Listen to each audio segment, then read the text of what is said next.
While residing at the Jetavana monastery, the Buddha uttered verse 70 with reference to Thera Jambuka. Jambuka was the son of a rich man in Savatthi. Due to his past evil deeds, he was born with very peculiar habits.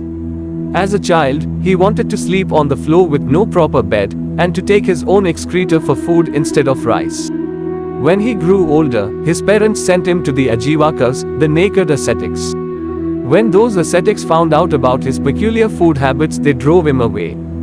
At night, he ate human excreta and in the daytime stood still on one leg and kept his mouth open. He used to say that he kept his mouth open because he only lived on air, and that he stood on one leg because it would otherwise be too heavy for the earth to bear him. I never sit down, I never go to sleep, he boasted, and on account of this, he was known as Jambuka, a jackal.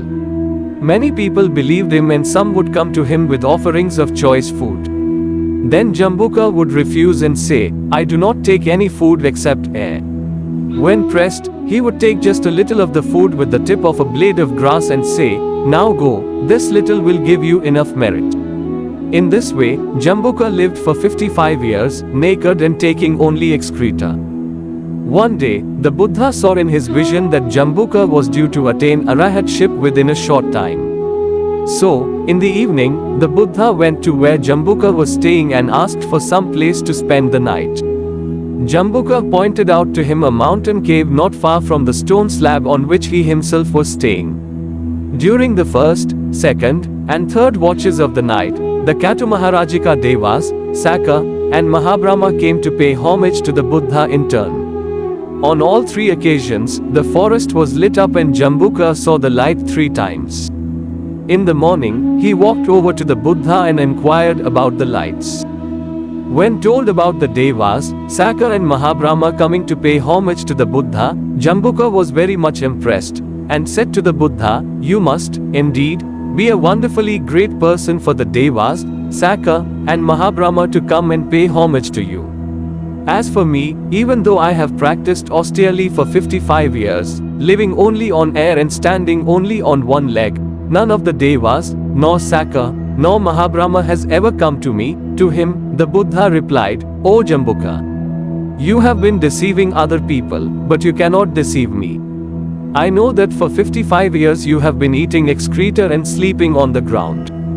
Furthermore, the Buddha explained to him how in one of his past existences during the time of Kassapa Buddha, Jambuka had prevented a Thera from going with him to the house of a lay disciple where alms food was being offered, and how he had also thrown away the food that was sent along with him for that Thera.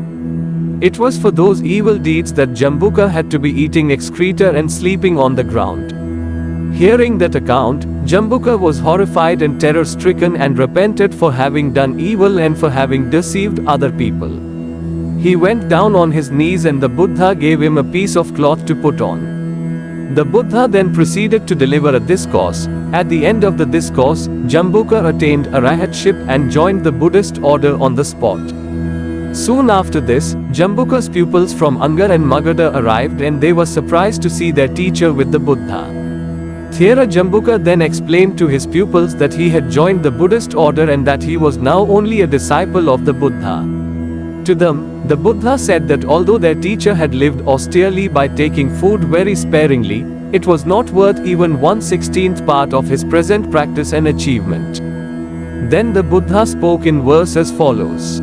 Verse 70. Even though, month after month, the fool, living in austerity, takes his food sparingly with the tip of a grass blade, he is not worth even 1/16th part of those who have comprehended the truth, that is the Aryas.